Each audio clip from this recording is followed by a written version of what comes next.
സുരേഷ് ഗോപിക്ക് എന്നൊക്കെ പറഞ്ഞാൽ പാർട്ടി എന്താണെന്നറിയില്ല, മാധ്യമങ്ങളുടെ മേക്കിട്ട് തോണ്ടാനും മസിൽ പിടിച്ച് നടക്കാനും ഇതൊന്നുമല്ല politics. He doesn't know anything about Indian politics.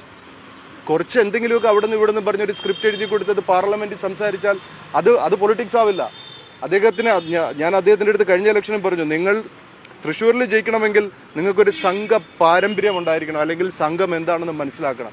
പക്ഷേ ഇവിടെ ഈ കുറേ ഓൺലൈൻ സംഘികളും അതുപോലെ തന്നെ ഈ സനാതനധർമ്മം എന്തെന്നറിയാതെ പോകുന്നവരാണ് ഇവിടെ ഈ സംഘത്തിന്റെ മഹത്വം നശിപ്പിച്ചിരിക്കുന്നത്.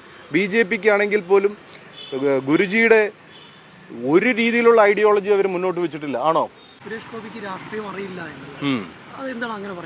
അദ്ദേഹത്തിന് രാഷ്ട്രീയം അറിയില്ലെന്ന് അദ്ദേഹത്തിനെ പറ്റി പറയാൻ തുടങ്ങിക്കഴിഞ്ഞാൽ എനിക്ക് ഈ ഒരു അവസ്ഥയിൽ ഒരുപാട് കോൺട്രവേഴ്ഷ്യൽ സാധനം എനിക്ക് പറയേണ്ടി വരും. പക്ഷെ കാരണം അദ്ദേഹം പറഞ്ഞൊരു വാക്ക്, കുറെ ഈക്വൽ പാർട്ടിക്കാർ വന്നിട്ടുണ്ട്. ഈക്വൽ പാർട്ടിക്കാരെന്നാണ്, എല്ലാ പാർട്ടിക്കാരെയും ബഹുമാനിക്കണം. അദ്ദേഹം ആരാ ഇങ്ങനെ ഈക്വൽ പാർട്ടി എന്നൊക്കെ പറയാൻ? അദ്ദേഹം അത്രയ്ക്ക് വളർന്ന വ്യക്തിയാണോ?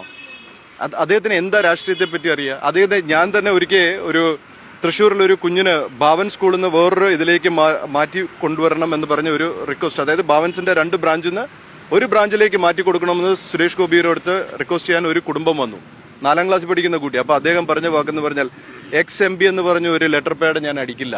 അതാണോ രാഷ്ട്രീയക്കാരൻ? അതാണോ ഒരു ജനനേതാവ്?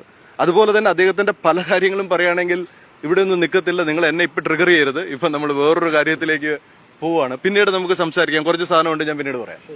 Thank you.